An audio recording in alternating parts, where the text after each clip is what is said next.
This is the reading for day 59 of the year 2022, February the 28th, 2022. I'm reading from the New Living Translation of the Chronological One-Year Reading Bible, and today's scripture is from the book of Numbers. Numbers chapter 4, starting at verse 1. Heading, Duties of the Kohathite Clan.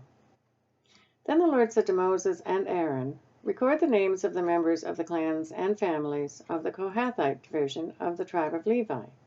List all the men between the ages of 30 and 50 who are eligible to serve in the tabernacle. The duties of the Kohathites at the tabernacle will relate to the most sacred objects. When the camp moves, Aaron and his sons must enter the tabernacle first to take down the inner curtain and cover the Ark of the Covenant with it. Then they must cover the inner curtain with fine goatskin leather and spread over that a single piece of blue cloth. Finally, they must put the carrying poles of the ark in place.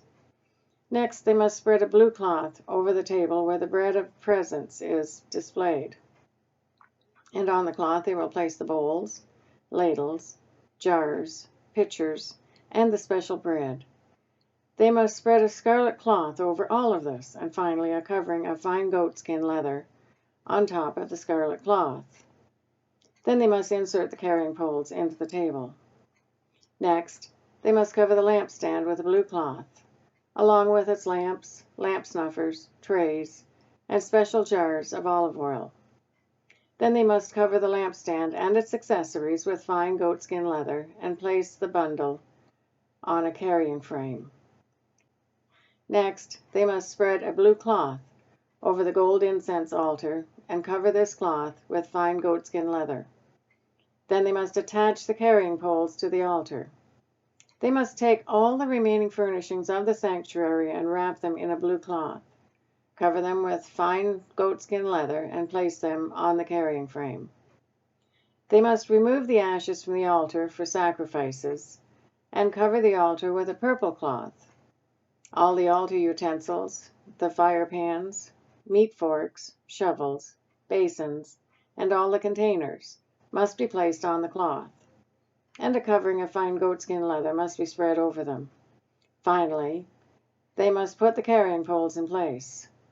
The camp will be ready to move when Aaron and his sons have finished covering the sanctuary and all the sacred articles. The Kohathites will come and carry these things to the next destination, but they must not touch the sacred objects or they will die. So these are the things from the tabernacle that the Kohathites must carry. Eleazar, son of Aaron the priest, will be responsible for the oil of the lampstand, the fragrant incense, the daily grain offering, and the anointing oil. In fact, Eleazar will be responsible for the entire tabernacle and everything in it, including the sanctuary and its furnishings. Then the Lord said to Moses and Aaron, do not let the Kohathite clans be destroyed from among the Levites. This is what you must do, so they will live and not die when they approach the most sacred objects. Aaron and his sons must always go in with them and assign a specific duty or load to each person. The Kohathites must never enter the sanctuary to look at the sacred objects for even a moment, or they will die. Heading, Duties of the Gershonite clan. And the Lord said to Moses, record the names of the members of the clans and families of the Gershonite division of the Levi tribe. List all the men between the ages of 30 and 50 who are eligible to serve in the tabernacle. These Gershonite clans will be responsible for general service and carrying loads. They must carry the curtains of the tabernacle itself with its coverings, the outer covering of fine goatskin leather, and the curtain for the tabernacle entrance. They are also to carry the curtains for the courtyard walls that surround the tabernacle and altar, the curtain across the courtyard entrance, the ropes, and all the equipment related to their use. The Gershonites are responsible for all these items. Aaron and his sons will direct the Gershonites regarding all their duties, whether it involves moving the equipment or doing other work. They must assign the Gershonites responsibility for the loads they are to carry. So these are the duties assigned to the Gershonite clans at the tabernacle. They will be directly responsible to Ithamar, son of Aaron, the priest. Heading: Duties of the Merarite clan. Now record the names of the members of the clans and families of the Merarite division of the tribe of Levi. List all the men between the ages of 30 and 50 who are eligible to serve in the tabernacle. Their only duty at the tabernacle will be to carry loads. They will carry the frames of the tabernacle, the crossbars, the posts, and the bases. Also, the posts for the courtyard walls and their bases, pegs, and ropes, and all the accessories and everything else related to their use. Assign the various loads to each man by name. So these are the duties of the Merarite clans at the tabernacle. They are directly responsible to Ithamar, son of Aaron, the priest. Heading: Summary of the registration. So Moses, Aaron, and the other leaders of the community listed the members of the Kohathite division by their clans and families. The list included all the men between 30 and 50 years of age who were eligible for service in the tabernacle, and the total number came to 2,750. So this was the total of all those from the Kohathite clans who were eligible to serve at the tabernacle. Moses and Aaron listed them just as the Lord had commanded through Moses. The Gershonite division was also listed by its clans and families.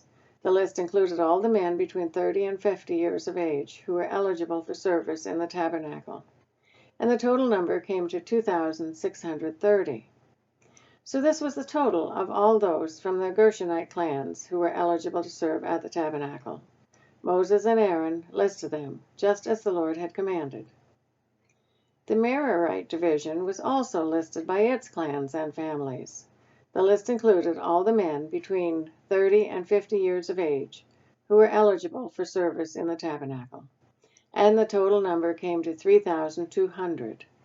So this was the total of all those from the Merarite clans who were eligible for service. Moses and Aaron listed them, just as the Lord had commanded through Moses.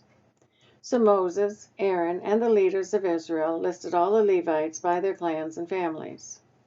All the men between 30 and 50 years of age who were eligible for service in the tabernacle and for its transportation numbered 8,580. When their names were recorded, as the Lord had commanded through Moses, each man was assigned his task and told what to carry. And so the registration was completed, just as the Lord had commanded Moses. Numbers, chapter 5, starting at verse 1. Heading: Purity in Israel's camp.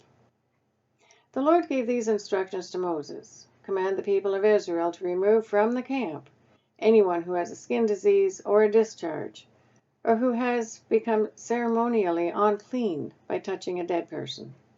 This command applies to men and women alike. Remove them so they will not defile the camp in which I live among them. So the Israelites did as the Lord had commanded Moses, and removed such people from the camp. Then the Lord said to Moses, Give the following instructions to the people of Israel. If any of the people, men or women, betray the Lord by doing wrong to another person, they are guilty. They must confess their sin and make full restitution for what they have done, adding an additional 20%, and returning it to the person who was wronged. But if the person who was wronged is dead, and there are no near relatives to whom restitution can be made, the payment belongs to the Lord and must be given to the priest. Those who are guilty must also bring a ram as a sacrifice, and they will be purified and made right with the Lord. All the sacred offerings that the Israelites bring to the priest will belong to him. Each priest may keep all the sacred donations that he receives. Heading: Protecting marital faithfulness. And the Lord said to Moses, Give the following instructions to the people of Israel. Suppose a man's wife goes astray and she is unfaithful to her husband and has sex with another man, but neither her husband nor anyone else knows about it. She has defiled herself, even though there was no witness and she was not caught in the act. If her husband becomes jealous and is suspicious of his wife, and needs to know whether or not she has defiled herself, the husband must bring his wife to the priest. He must also bring an offering of 2 quarts of barley flour to be presented on her behalf. Do not mix it with olive oil or frankincense, for it is a jealousy offering, an offering to prove whether or not she is guilty. The priest will then present her to stand trial before the Lord. He must take some holy water in a clay jar and pour into it dust he has taken from the tabernacle floor. When the priest has presented the woman before the Lord, he must unbind her hair and place in her hands the offering of proof, the jealousy offering, to determine whether her husband's suspicions are justified. The priest will stand before her holding the jar of bitter water that brings a curse to those who are guilty. The priest will then put the woman under oath and say to her, "If no other man has had sex with you, and you have not gone astray and defiled yourself while under your husband's authority, may you be immune from the effects of this bitter water that brings on the curse. And if you have gone astray by being unfaithful to your husband and have defiled yourself by having sex with another man," at this point the priest must put the woman under oath by saying, "May the people know that the Lord's curse is upon you when he makes you infertile, causing your womb to shrivel and your abdomen to swell. Now may this water that brings the curse enter your body and cause your abdomen to swell and your womb to shrivel." And the woman will be required to say, "Yes, let it be so." And the priest will write these curses on a piece of leather and wash them off into the bitter water. He will make the woman drink the bitter water that brings on the curse. When the water enters her body, it will cause bitter suffering if she is guilty. The priest will take the jealousy offering from the woman's hand, lift it up to the Lord, and carry it to the altar. He will take a handful of flour as a token portion and burn it on the altar. And he will require the woman to drink the water. If she has defiled herself by being unfaithful to her husband, the water that brings on the curse will cause bitter suffering. Her abdomen will swell and her womb will shrink, and her name will become a curse among her people. But if she has not defiled herself and is pure, then she will be unharmed and will still be able to have children. This is the ritual law for dealing with suspicion. If a woman goes astray and defiles herself while under her husband's authority, or if a man becomes jealous and is suspicious that his wife has been unfaithful, the husband may present his wife before the Lord, and the priest will apply this entire ritual law to her. The husband will be innocent of any guilt in this matter, but his wife will be held accountable for her sin. That is the reading for day 59 of the year 2022. God bless each and every one of you, and may God be with you until we meet again.